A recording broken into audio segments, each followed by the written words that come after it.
నామానికి స్తోత్రాలు చేస్తున్నాను. మరి గారికి మరి ఇక్కడ ఆత్మలో ఆనందించినప్పుడు నాకు చాలా సంతోషమైంది. నేను చాలా రోజులు అయింది ఆత్మలో మరి ఆనందించగా.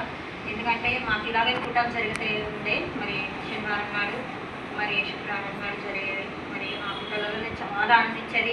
దర్శనాలు మరి చాలా నాకు ఆనందంతో ఆత్మను అందించినప్పుడు చాలా అంతగా తేలిగా నా ఆత్మ ఉండేది. ఇప్పుడు ఆ కూటాలు మాకు జరుగుతలేదు. మరి ఆత్మలో సండే రోజు మాత్రమే ఆనందిస్తున్నాను. మరి మిగతా రోజు నేను ఆనందిస్తలేను. మరి ఇక్కడ వచ్చినప్పుడు మరి దేవుడిని మరి సమర్పించుకొని మరి దేవుని సన్నిధిలో మరి ఆరోగ్య కృపనిచ్చినాడు.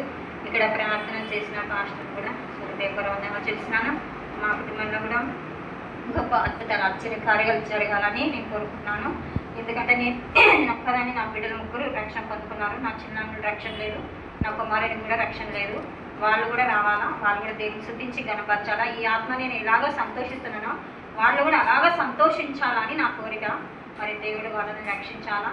అది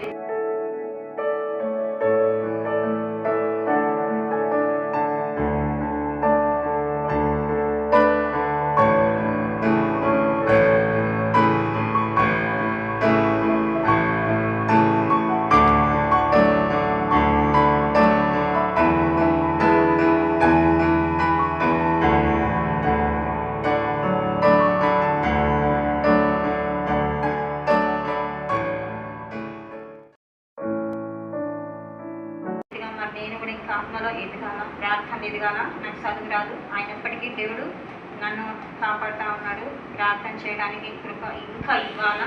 మళ్ళీ ఇక్కడ అనేకుల కోసం ప్రార్థించాలా. మరి ఇక్కడ ఆత్మలు అందించినప్పుడు మరి అనేక దర్శనాలు కూడా నాకు మళ్ళీ నూతన పరిచున్నాడు. దేవుని నామములు. మరి నాకు ఫస్ట్ పరిశుద్ధ ఆత్మ వెంటనే నాకు పెద్ద సాధన ఉండేది. మరి ఒక సిస్టర్ ప్రార్థన చేసి ఆ సాధన నిలబెట్టింది. మరి ఆమె అప్పటి నుంచి ఇప్పటి వరకు మమ్మల్ని నడిపించింది. కానీ మరి ఇప్పుడు మధ్యలో కొంచెం నేను వెనుకబడిపోయాను. మళ్ళీ తిరిగి మరి ఇక్కడ రావడం వల్ల మళ్ళీ నా ఆత్మను మళ్ళీ బలపరిచి మళ్ళీ నన్ను నడిపిస్తున్నాను. దేవునికి స్తోత్రాలు చేస్తున్నాను. మరి సాక్ష్యం దేవునికి